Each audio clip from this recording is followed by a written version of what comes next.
23장 33절부터 43절까지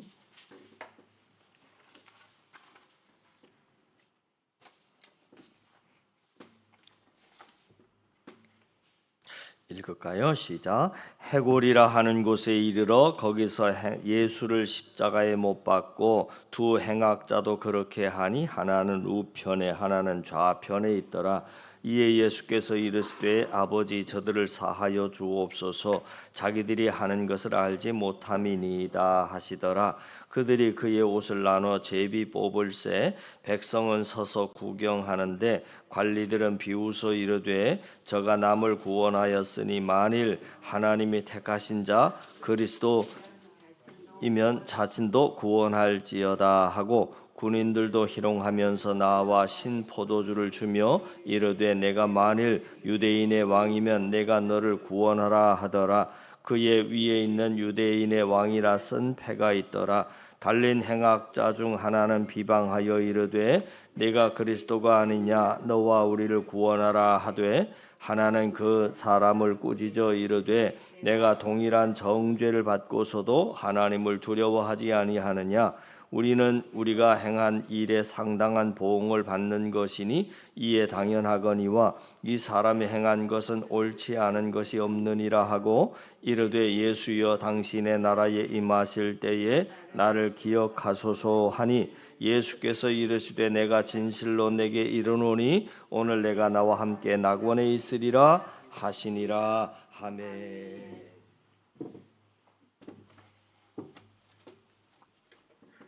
네, 여러분 반갑습니다. 우리 앞뒤 옆사람과 함께 인사 나누실까요? 네, 안녕하세요. 한 주간도 평안하셨습니까? 네, 오늘은 비가 왔는데 꼭 눈이 올 것만 같은 날씨입니다. 자, 오늘은 이렇게 11월의 마지막 주일입니다. 아직 2023년에 12월 한 달이 남아 있습니다. 이곳 일본을 비롯한 세계의 거리는 벌써 12월 크리스마스 시즌을 준비하고 또 맞고 있습니다. 일본은 11월 1일부터 길가에 이제 막 그 일루미네이션을 하고 하나 봐요. 자, 경기가 힘들고 또 전쟁의 소식이 끊이지 않지만 연말 그 특유의 설레임과 그 술렁임과 들뜸이 고스란히 느껴집니다. 교회는 다음 주부터 여러분 대강절 아드벤트가 시작됩니다. 2000년 전 어두운 세상에 빛으로 오신 예수님을 기억하고 그리고 또 마지막 날 다시 오시는 예수님을 기다리는 계절입니다. 교회는 대강절부터 새로운 해를 시작합니다. 그죠? 그러니 교회력으로 볼 때 오늘이 2023년의 송년주일이기도 합니다. 이 송년주일에 왕이신 그리스도의 주일이라는 부제가 붙습니다. 그리스도가 왕이심을 고백하는 주일이라는 의미입니다. 우리가 믿고 지금 이 시간 예배하는 그리스도 예수가 왕이라는 것을 분명히 고백하고 그 다음에 왕으로 오시는 예수님을 기다리는 대강절로 이어진다는 것입니다. 그럼 여기서 갑자기 궁금해집니다. 한 해를 지나온 여러분은 오늘 이 예배의 자리에서 과연 그리스도가 왕이시다라고 고백할 수 있습니까? 예수님을 왕으로 모시고 2023년을 살았다고 여러분은 자신할 수 있습니까? 오늘 본문 누가복음 23장은 십자가에 달리신 예수님을 지켜보던 다양한 사람들을 소상하게 기록하고 있습니다. 이 시간에는 교회력의 송년주일에 왕이신 그리스도의 주일에 예수님의 십자가 처형의 현장에서 그 십자가와 예수님을 바라보는 저마다의 시선들을 우리 함께 생각해 보고자 합니다. 예루살렘 성 안의 사람들, 그리고 예루살렘 성전 당국자들, 또 예루살렘을 사모하는 전국 각처에서 몰려온 순례자들. 그때는 유대 최대의 명절인 유월절이었거든요. 그러니까 평상시 예루살렘 인구가 좀 학자마다 차이는 있지만 2만에서 5만 정도로 보고, 또 이 기간 이제 6월절, 특별히 최대 명절인 6월절이 되면은요 거의 10만에서 많게는 20만까지도 넘긴다고 합니다. 거룩한 성 예루살렘, 그 거룩한 하나님의 성전이 있는 곳에 오기 위해서 이들이 모여 있는 것이죠. 이렇게 2000년 전이나 오늘이나 예루살렘은 거룩한 도시입니다. 그런데 이 거룩한 도시, 성벽 바깥 바로 옆에서 가장 흉악한 사형법의 십자가 사형이 집행됩니다. 아이러니가 아닐 수 없습니다.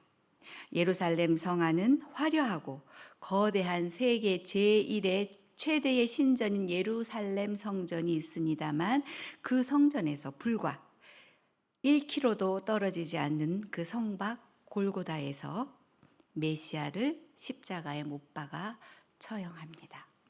저기 십자가 있는 곳이 성박 바로 골고다가 확인되시나요? 예루살렘 그 성전에서요 한 800m, 한 1km가 채 안 된다고 합니다. 자, 그 사형장은 골고다, 해골이라고 불리는 골고다였습니다.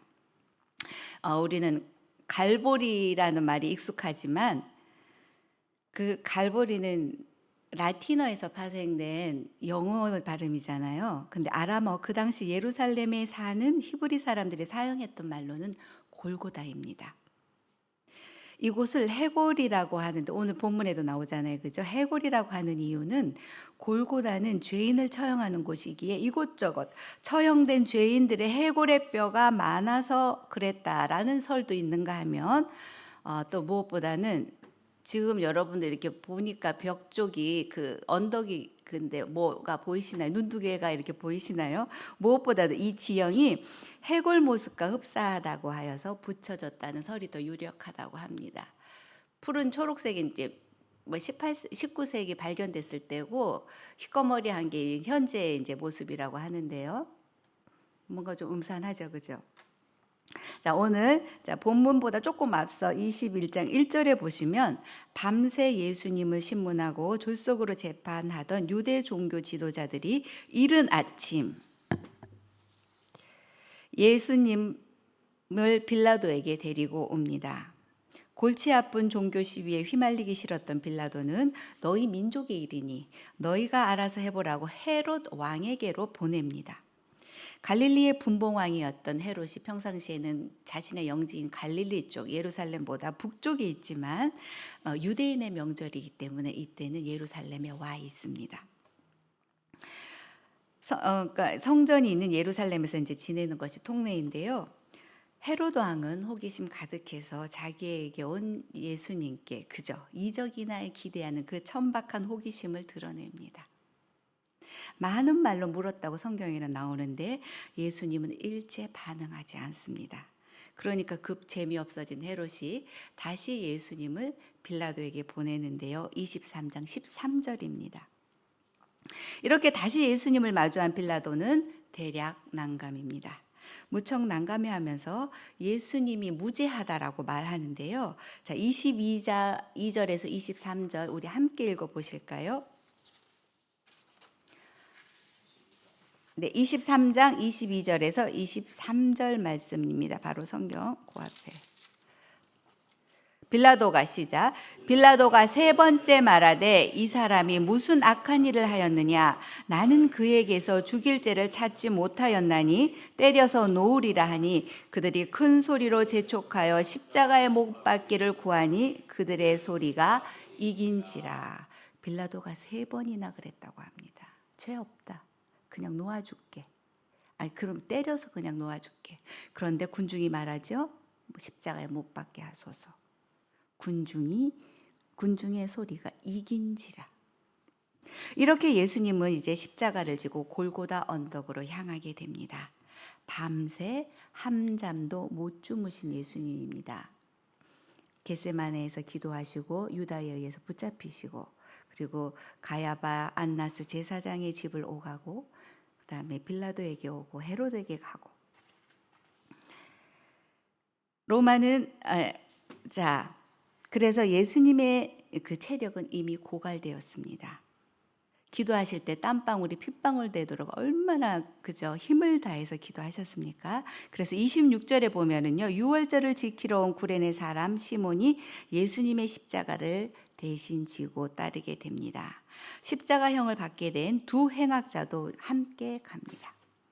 유대 종교 지도자들이 했던 종교 재판에서 예수님의 죄명은 여러분 기억나세요? 뭐였는지? 참남하도다. 그저 신성모독이었습니다.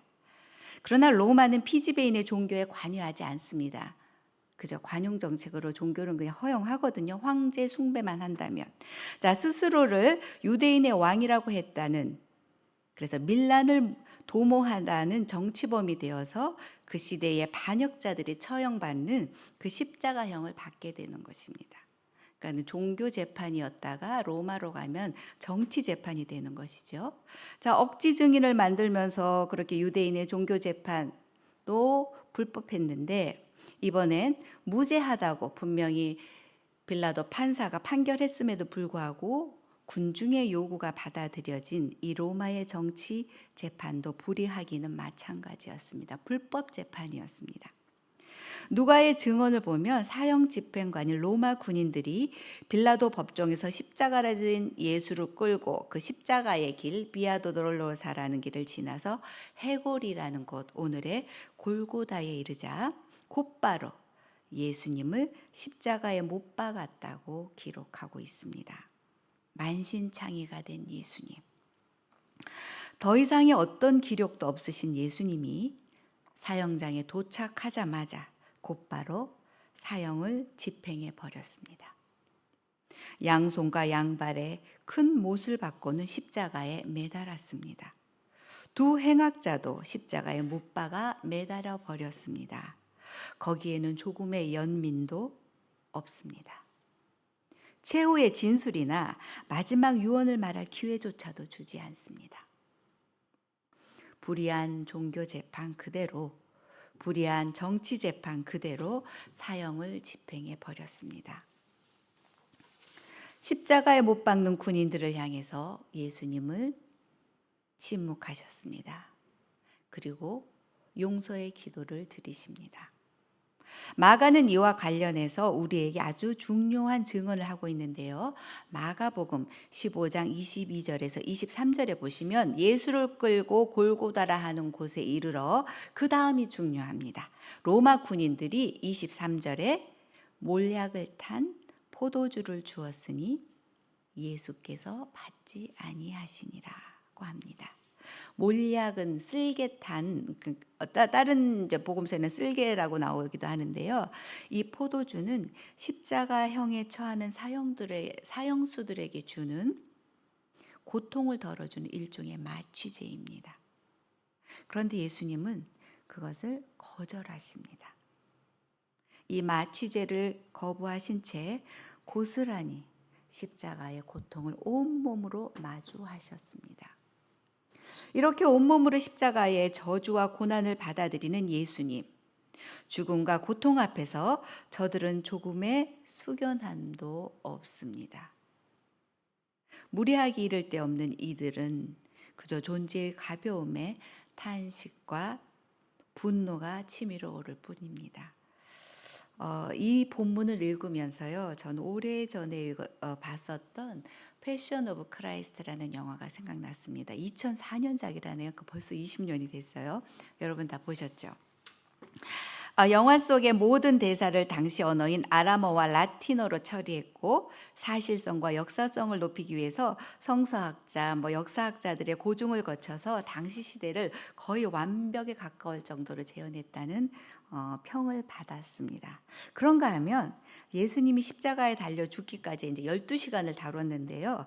그 영화가 펼쳐지는 그 러닝타임 2시간 내내 예수님에게 가해진 폭력에 초점을 맞췄다. 너무 그 폭력적이다라는 비난도 받았었던 영화입니다. 저도 그때 그 당시 우리 교인들과 그때 같이 봤었는데요. 시종을 펑펑 울면서 봤었던 기억이 있습니다. 그런데 십자가에 달리시던 그 예수님의 그 장면보다도 채찍에 맞으시던 신에서 더 통곡에 가까운 소리를 냈었습니다. 그러니까 막 피가 튀고 그 채찍에 맞아서 살점이 패여가지고 뼈가 드러나고 그런 고통에 막 예수님이 그 손을 달달달 막 떠시는 그런 장면들이 나오잖아요. 실은 그것보다도 더 제가 울었었던 기억은 아마 로마인 그 병정들, 군인들 때문이었던 것 같습니다. 물론 극적인 효과를 높이기 위해서 영화적인 어떤 연출의 의도였기도 했겠지만 그들은 시종일관 장난처럼 한껏 웃음을 머금고 조롱과 비아냥거리면서 폭력을 행하던 그 모습이 예수님의 고통과 그들의 그 웃음이 이렇게 대조되면서 너무너무 그 분노와 예수님의 그 고통과 그들의 그 웃음이 제게는 그 분노와 슬픔으로 다가왔던 것 같습니다. 그와 비슷한 장면이 오늘 본문에도 있습니다. 34절 예수님이 입으셨던 옷을 여러 몫으로 나누더니 제비를 뽑아서 각각 그것을 이 군인들이 가져갑니다. 사형수의 옷을 제비 뽑아 나누는 것은 그 시대 그들의 부수입이기도 했습니다. 36절에 또 이들은 네가 유대인의 왕이거든 너나 구원하여 보아라.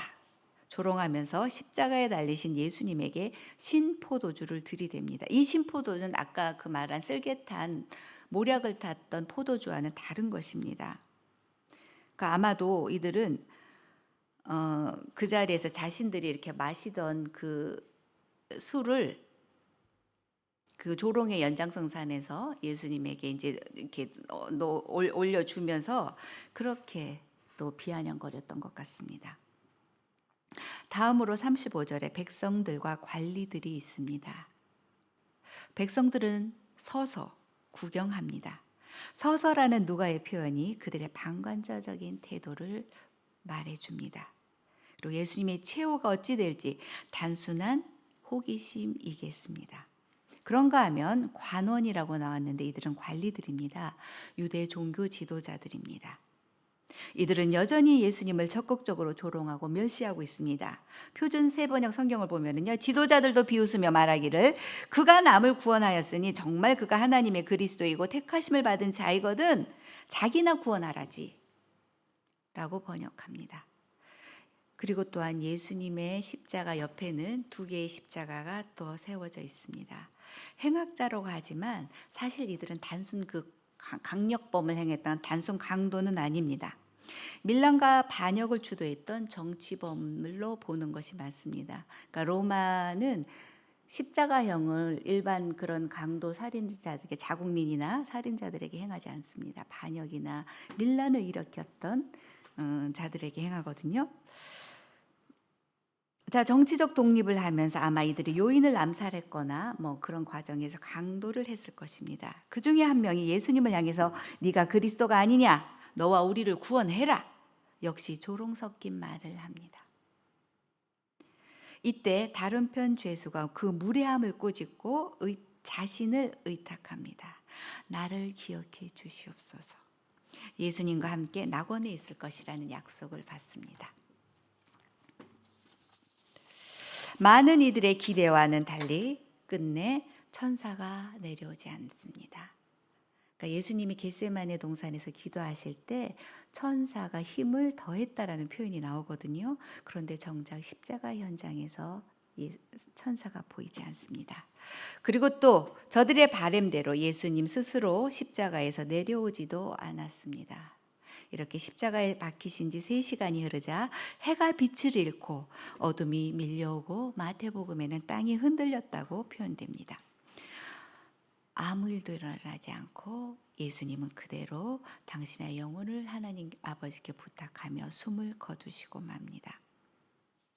십자가 처형의 전 과정을 지켜봤던 로마의 군인 그 백부장이 47절에 보면 오늘 본문 뒤인데요.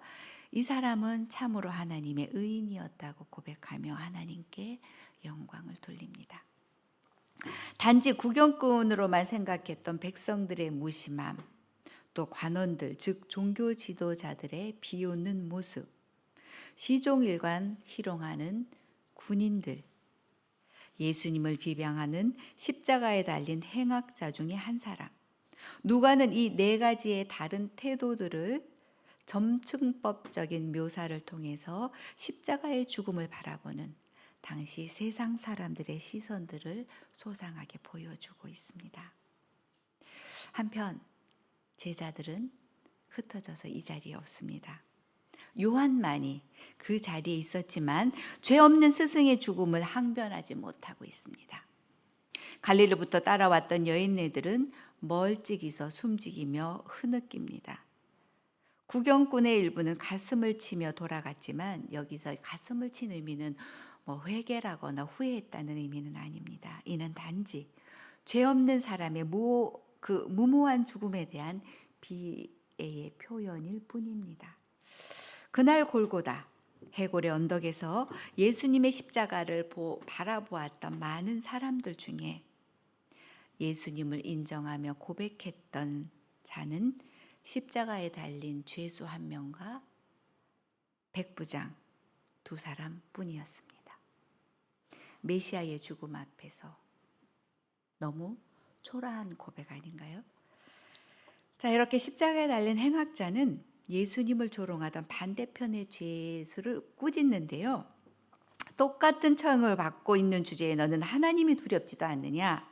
우리는 우리가 저지른 일 때문에 그의 마땅한 벌을 받고 있으니 당연하지만 이분은 아무것도 잘못한 것이 없다. 그리고는 예수의 이름을 부르며 예수여, 당신의 나라가 임할 때에 저를 기억해 주십시오라고 간청합니다. 십자가에 달리신 예수님을 향해 예수님이라고 부른 여러분, 바로 첫 번째 사람이 이 행악자입니다. 이는 십자가를 통한 구원이 실행되는 첫 장면이기도 합니다. 실로 감격의 장면이 아닐 수 없습니다. 거룩을 외치던 바리새인 같은 종교 지도자들이 아니었습니다. 3년을 예수님과 함께했던 동고동락했던 제자들이 아니었습니다. 지금 예수님 앞에서 십자가형을 받고 있는 너무나도 초라하고 보잘것없는 죄수가 십자가 예수님을 자신을 구원할 메시아로 고백하는 그 번호 1번의 사람이 되었습니다. 이는 반전과 역설이 아닐 수 없습니다. 실로 은혜이며 복음입니다. 누가 생각이 났겠습니까? 그 예수님의 십자가 앞에서 첫 번째 구원받는 자, 고백하는 자가 이 행악자일 줄은 말입니다. 하나님은 창세전부터 우리 모두 죄인을 오직 예수님의 골고다 십자가에서 흘리신 희생의 피 안에서 구원하시기로 작정하셨습니다. 이것이 하나님의 뜻입니다. 그런데 이 하나님의 뜻에 풍덩 뛰어든 첫 사람이 바로 이 행악자였다는 것입니다. 이 사람처럼 예수님의 복음과 은혜에 오늘 우리도 풍덩 뛰어드는 여러분들이 되시기를 간절히 소망합니다. 오늘 누가는 문학적 기법을 사용해서요, 본문을 기술하고 있는데 여러분 보시면 굉장히 흥미롭습니다. 자, 먼저 로마 군인들이 취한 행동입니다. 우리 한번 보실게요. 그들은 34절에 예수님이 입으셨던 옷을 여러 몫으로 나누더니 제비를 뽑아서 각각 그것을 가졌습니다. 사형수의 옷을 제비 뽑아 나누는 것이 아까 말씀드린 것처럼 이제 그들의 부수입이기도 했던 데인데요. 그들은 그냥 통상대로 했습니다. 그런데 오늘은 그것이 단순한 돈의 문제, 수입의 문제가 아니라는 겁니다. 시편 22편 18절 우리 함께 읽어보실까요? 시작. 내 겉옷을 나누며 속옷을 제비 뽑나이다. 다윗이 그의 시편에서 메시아를 예언했는데 그 예언이 성취되고 있다는 것을 논증하기 위해서 누가가 지금 34절에서 기록하고 있는 것입니다. 이게 무슨 얘기냐면 유대인과 헬라인과 로마 사람까지 모두 다 십자가에 달리신 그분 메시아이신 예수님께 경배하는 것이 마땅하다는 말씀입니다. 십자가의 초라한 죽음을 맞는 이분은 예언된 만왕의 왕인 메시아라는 것을 누가가 지금 증언하고 있다는 것입니다. 또한 35절에 관리들은 유대 종교 지도자들, 그러니까 대제사장, 우리 성경에 나오는 장로들, 바리새인, 서기관들 말합니다. 이들은 예수님을 이제 십자가 처형하기 위해서 넘겼던 자들이잖아요. 이들은 코웃음을 치며 시종일관 예수님을 비난했습니다. 자기가 저가 남을 구원하였으니 만일 하나님이 택하신 자 그리스도, 그러니까 메시아입니다. 그리스도가 메시아라는 그 히브리어예요. 자신도 구원할지니라. 군인들도 그러자 이제 군인들도 여기에 끼어듭니다. 37절에 보니까 바로 당신이 유대인의 왕이라면 당신 자신이나 구원해내봐. 그리고 당신이 달린 십자가 위에, 그리고 예수님의 그 십자가 위에는 나사렛 예수 유대인의 왕이라는 죄패가 3개 국어로, 그러니까 헬라어, 로마어, 히브리어로 쓰여져 있습니다. 그리고 39절에도 보실까요? 이번에도 예수님과 함께 좌우에 달린 행악자 중에 한 사람이 또 이렇게 예수님을 모독하지요. 바로 당신이 그리스도가 아니요 당신 자신과 우리를 구원해 보시오. 이들은 지금 자신의 유불리에 따라서 감정대로 예수님에 대해서 비난과 조롱을 쏟아내고 있습니다. 그런데 신기하게도 그 내용들은 하나같이 예수님의 메시아로서의 정체성을 드러내고 있다는 것입니다. 네가 유대인의 왕이라면, 네가 메시아 그리스도라면, 그런데 메시아라고 하기에는 너무나도 초라한 십자가 죽음 앞에서 예수님의 3년의 공생 중에서보다도 가장 많이 지금 예수님의 정체성이, 메시아로서의 정체성이 선포되고 있다는 것입니다. 그러니까 그들이 했던 행동이나 말이 그들의 의도와는 상관없이 지금 모두 예수님에 대해 증언하거나 그에 대한 예언을 성취하는 역할을 하고 있다는 것입니다. 누가가 사용한 이 문학적 기법은 바로 역설, 패러독스였습니다. 앞에서 말씀드린 것처럼 전 세계의 교회는 다음 주 12월 3일부터 대강절에 들어갑니다.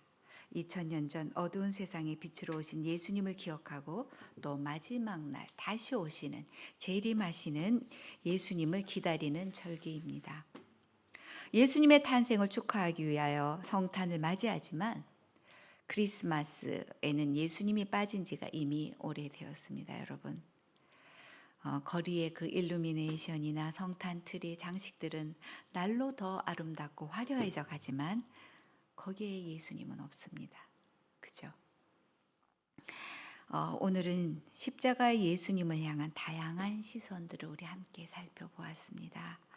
예수님은 골고다, 곧 해골이라는 곳에서 십자가에 못 박혀 숨지셨습니다.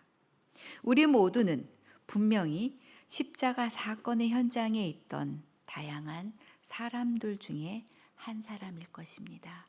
함께 불렀었던 찬송가에서처럼 거기 너 있었는가? 그때 그 자리에. 여러분 자신은 어느 부류의 사람인 것 같습니까? 또 왜 그렇게 생각하십니까? 여러분은 십자가에서 못 박히신 예수님을 진정 믿는 사람입니까? 그 믿음이 여러분의 삶의 현장에서 어떻게 나타나고 있습니까? 다시 한번 질문 드립니다. 예수님이 여러분의 왕이십니까? 그렇다면 여러분은 왕을 맞을 준비가 되어 있습니까? 기도드리겠습니다. 거룩하게 구별하신 이날에 세상 가운데서 구별하여 내신 저희를 부르사 왕이신 주님을 예배하게 하시니 감사합니다. 주님은 십자가의 보혈로 우리를 구원하셨습니다. 죄 있는 우리가 그 피로 말미암아 감히 주님 앞에, 그 보좌 앞에 나아갈 수 있게 되었습니다. 이 또한 무한 감사드립니다. 그런데 주님, 우리는 어느새 구원의 감격과 은혜를 잊고 화석화된 신앙으로 살아가는 것 같습니다. 타성에 젖은 습관을 반복하고 있는 자신을 발견합니다. 이제 23년을 마무리하면서 그리고 다음 주부터 시작되는 대강절을 앞에 두고서 이 타성에 젖은 매너리즘에 빠진 신앙에서 깨어나 만왕의 왕이신 예수님을 온전히 기다리며 맞이하는 이번 대강절이 되게 하여 주시옵소서. 예수님의 이름으로 기도합니다. 아멘.